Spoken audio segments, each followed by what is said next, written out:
Shalom, selamat pagi Bapak Ibu Saudara-saudari. Selamat berjumpa kembali dalam Renungan Harian Toraya edisi Rabu 17 September 2025. Kita bersyukur atas pemeliharaan Tuhan hari ini, masih diberi kesempatan untuk menikmati karyanya. Memulai aktivitas hari ini, mari sejenak kita belajar firman Tuhan. Untuk itu, mari kita berdoa. Bapa, kami bersyukur pagi ini Engkau masih membangunkan kami untuk berkarya bagi-Mu. Memulai aktivitas kami, firman-Mu akan kami baca dan renungkan. Tolong kami dengan Roh Kudus-Mu di dalam nama Yesus Kristus. Amin. Firman Tuhan hari ini dari Injil Lukas pasal 22 ayat 31 sampai 33. Dilanjutkan ayat 54 sampai ayat 62. Demikian firman Tuhan. Simon, Simon, lihat, iblis telah menuntut untuk menampi kamu seperti gandum. Tetapi aku telah berdoa untuk engkau supaya imanmu jangan gugur. Dan engkau, jikalau engkau sudah insaf, kuatkanlah saudara-saudaramu. Jawab Petrus, Tuhan, aku bersedia masuk penjara dan mati bersama-sama dengan engkau. Lalu Yesus ditangkap dan dibawa dari tempat itu. Ia digiring ke rumah imam besar dan Petrus mengikut dari jauh. Di tengah-tengah halaman rumah itu, orang memasang api dan mereka duduk mengelilinginya. Petrus juga duduk di tengah-tengah mereka. Seorang hamba perempuan melihat dia duduk dekat api. Ia mengamat-amatinya lalu berkata, juga orang ini bersama-sama dengan dia. Tetapi Petrus menyangkal, katanya, bukan, aku tidak kenal dia. Tidak berapa lama kemudian, seorang lain melihat dia lalu berkata, engkau juga seorang dari mereka. Tetapi Petrus berkata, bukan, aku tidak. Dan kira-kira sejam kemudian, seorang lain berkata dengan tegas, sungguh orang ini juga bersama-sama dengan dia, sebab ia juga orang Galilea. Tetapi Petrus berkata, bukan, aku tidak tahu apa yang engkau katakan. Seketika itu juga, sementara ia berkata, berkokoklah ayam. Lalu berpalinglah Tuhan memandang Petrus. Maka teringatlah Petrus bahwa Tuhan telah berkata kepadanya, sebelum ayam berkokok pada hari ini, engkau telah 3 kali menyangkal aku. Lalu ia pergi keluar dan menangis dengan sedihnya. Demikian firman Tuhan. Amin. Renungan harian hari ini diberi judul Dia Bernama Simon Petrus. Ada yang gegabah memberi jawab tak kala ditantang mengenai kesetiaannya.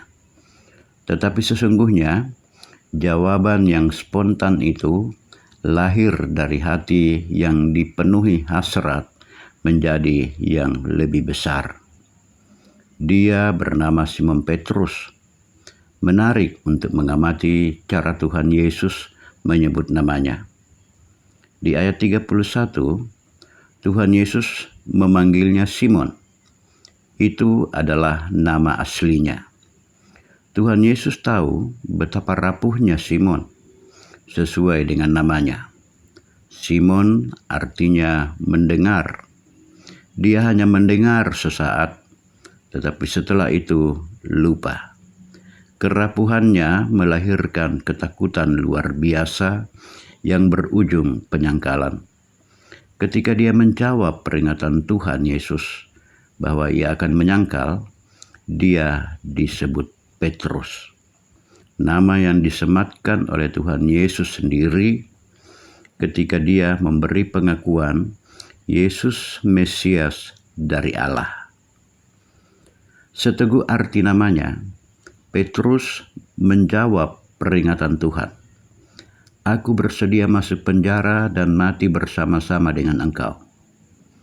Namun malam itu juga, Petrus yang seteguh batu karang saat ancaman penderitaan belum menjadi kenyataan, sepenuhnya adalah Simon yang rapuh dan lemah.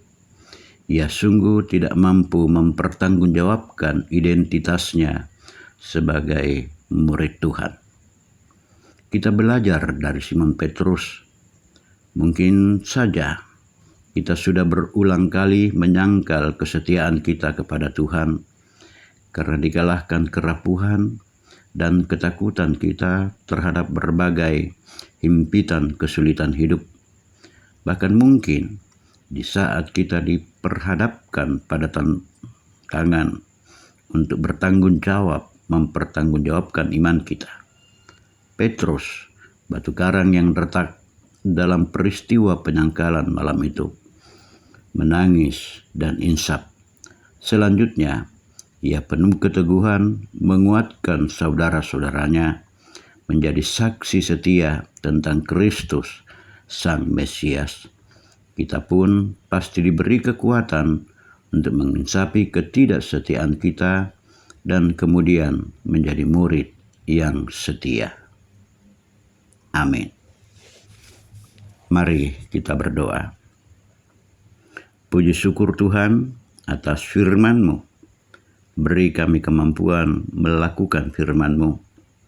Beri kesehatan yang baik bagi kami jemaat-Mu, baik yang bekerja, baik yang menempuh pendidikan. Berikan kami kemampuan. Kami berdoa untuk orang tua kami yang menikmati usia indah. Kuatkan selalu, berikan sukacita. Jemaat-Mu yang bergumul, hiburkan. Tolong mereka keluar dari pergumulan. Untuk jemaat-Mu yang berulang tahun, penuhi sukacita mereka dengan segala yang baik. Yang sakit, biarlah Tuhan sembuhkan. Yang berduka, Tuhan hiburkan. Bangsa dan negara kami, lindungi, berilah kami kedamaian. Dan biarlah ya Tuhan, hari ini kehidupan kami ada dalam tangan-Mu. Sempurnakan doa kami, di dalam nama Yesus Kristus kami berdoa. Amin. Demikian renungan harian Toraya hari ini. Selamat beraktivitas, salam sehat untuk semua.